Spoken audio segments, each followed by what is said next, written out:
Mag-walking na naman tayo.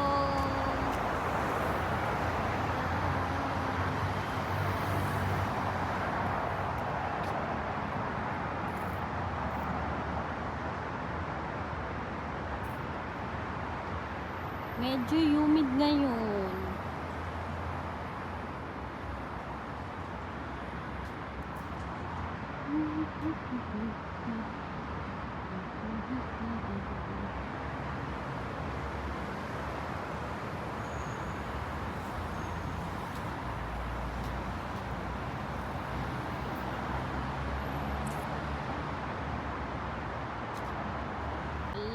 Walang tao dito. Saan na kaya yung mga nakakasabay kong mag-walking?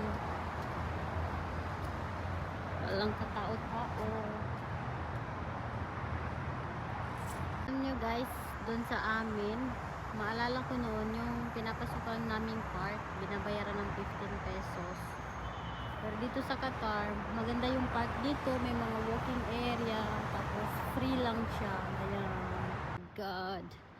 Kanina parang humid, tapos ngayon sobrang ganda ng weather. Tapos na rin mag-walking, pauwi na me. My God, ang ganda ng weather ngayon. Perfect. Walking. Sabi naman ng kape.